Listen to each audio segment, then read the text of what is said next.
Muita gente tem dificuldade de identificar o momento em que ela começa a estabilizar e também o que ela pode fazer para fazer com que aquela estabilidade se mantenha por mais tempo. Se você se identifica com um desses dois pontos, fica ligado depois da vinheta que eu vou te dar algumas dicas para atingir esses objetivos.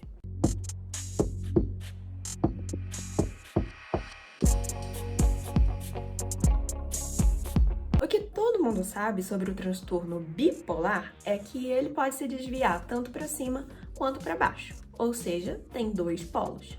A pessoa que caminha na vida sem se desviar para nenhum desses polos é a pessoa que a gente diz que está estável. É natural para qualquer pessoa com transtorno bipolar que ela se mantenha estável por algum período de tempo. Isso é o que a gente chama de eutimia. Significa que ela tá ali sem nenhum sintoma, sem nenhum episódio, apenas vivendo a vida dela.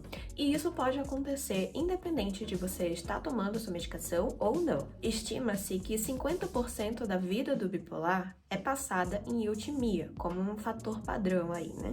Mas aquela estabilidade que a gente fala entre nós, que é o nosso grande objetivo e tudo mais, não é essa estabilidade da eutimia, e sim a estabilidade de um maior espaçamento entre um episódio e outro. Por exemplo, o clássico do transtorno bipolar é que aquela pessoa tenha 4 episódios por ano. Entre esses 4 episódios, pode ser que ela esteja em eutimia, mas a partir do momento, conforme o tratamento vai avançando, em que ela começa a ter, por exemplo, um episódio em janeiro de 2022 e o próximo só em janeiro de 2023, a gente pode dizer que ela passou aí um ano estabilizada. Isso é o que acontece quando o tratamento dessa pessoa está sendo feito da forma adequada, porque quando isso não acontece, a tendência é justamente o contrário, ou ficar aí na mesma frequência de episódios, 4 por ano, ou que ela tenha mais episódios ao ano e episódios mais intensos. Tem vários motivos para isso acontecer, mas esse não é o tema desse vídeo. Então vamos focar lá na estabilidade. Então, se você percebe que você está tendo menos episódios e mais espaço entre um e o outro, já é um sinal de que você está caminhando em direção à estabilidade. E por isso, o monitoramento do humor é fundamental. O objetivo é que você tenha a menor quantidade de sintomas possível. E para saber se você está tendo um sintoma ou não, você precisa conhecer que sintomas são esses. Então, para identificar como que está aí o seu grau de estabilidade, você também precisa se educar mais sobre o transtorno, que é exatamente o que você faz aqui no canal do Efeito Bipolar. Inclusive, se você ainda não tirou 2 minutinhos do seu tempo para compartilhar o canal com seus amigos e familiares, você pode fazer isso agora, tá bom? Às vezes, a gente acaba tendo comportamentos que são muito semelhantes aos sintomas, e isso pode acabar se tornando um fantasma na vida dessa pessoa que tem o transtorno. Por exemplo, qualquer coisinha que ela passa uma raiva, as pessoas dizem: "Olá, tá irritado". É sintoma. Mas nem sempre o seu padrão comportamental está diretamente relacionado a um sintoma. Por exemplo, insônia é um sintoma da depressão, mas se você está cheio de trabalho para fazer, se você está cheio de preocupação, pode ser que você tenha aí insônia e não tenha nada a ver com a depressão.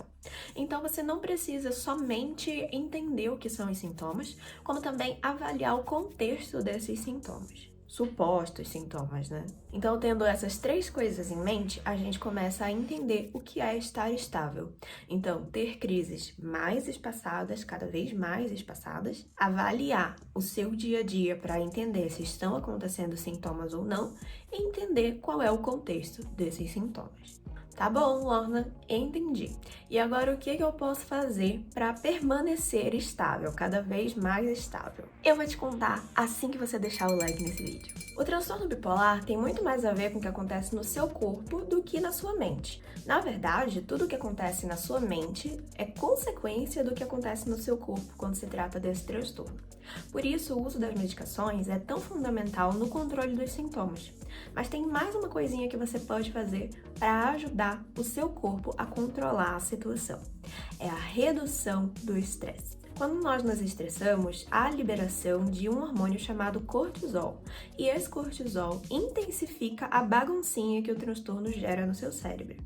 Ou seja, se eu reduzo os níveis de cortisol, automaticamente eu reduzo essa bagunça. Eu consigo arrumar as coisas com mais facilidade. O problema, a grande questão, é que todas as pessoas vivem vidas estressantes. Isso faz parte de ser um ser humano. E a maioria das situações que nos estressam não estão sob o nosso controle.